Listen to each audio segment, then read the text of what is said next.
یہ وہ شخص ہے آخری زندگی میں ان کا کام صرف ایک رہ گیا تھا، قرآن کی تلاوت۔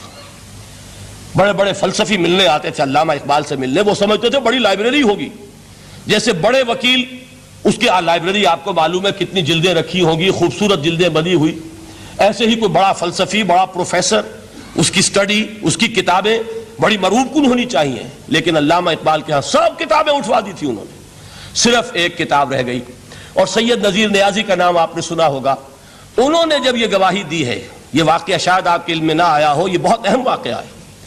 وہ یہ لکھتے ہیں کہ میں نے ایک مرتبہ علامہ سے پوچھا کہ کچھ لوگ اعتراض کرتے ہیں یا یہ خیال ظاہر کرتے ہیں کہ آپ نے اپنا فلسفہ خودی نیٹشے سے لیا ہے، کوئی کہتا ہے فلاں سے لیا ہے، کوئی کہتا ہے فلاں سے لیا ہے، کچھ آپ خود بتا سکیں گے کہ آپ کے فلسفہ خودی کی سورس کیا ہے؟ تو علامہ نے کہا کہ اچھا کل فلاں وقت آ جانا تو میں تمہیں لکھوا دوں گا، ڈکٹیٹ کرا دوں گا۔ تو سید نذیر نیازی کہتے ہیں کہ میں بہت خوش ہوا کہ یہ سعادت میرے حصے میں آ رہی ہے کہ علامہ اقبال خود مجھے تحریر کرائیں گے کہ میرے فلسفے کی سورس کیا ہے، میں نے کہاں سے اخذ کیا ہے۔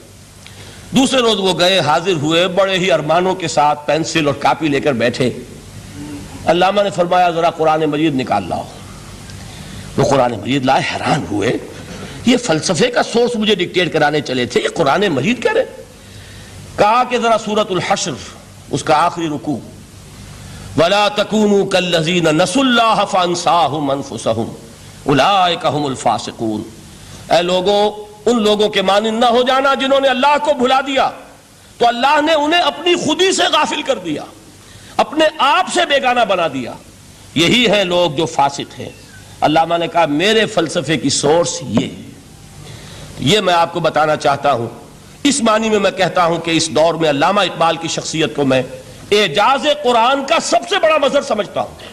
ایک شخص 20ویں صدی عیسوی کی شخصیت، اور پھر یہ کہ وہ کہیں مسجد اور کسی مدرسے کے ماحول میں پلا بڑھا نہیں ہے، بلکہ اسکولوں اور کالجوں میں اور یونیورسٹیوں میں، اور صرف ہندوستان میں نہیں، انگلستان اور جرمنی کی یونیورسٹیوں میں رہا، جس نے اپنا لوہا منوایا ہے۔ وہ شخص اگر یہ کہتا ہے کہ میرے لیے فکر کی بنیاد، میرے فلسفے کی سورس، میری تمام سوچ کی رہنمائی جو ہے وہ اس کتاب نے کی ہے، تو معلوم ہوا کہ واقعتاً یہ قرآن مجید آج بھی معجزہ ہے۔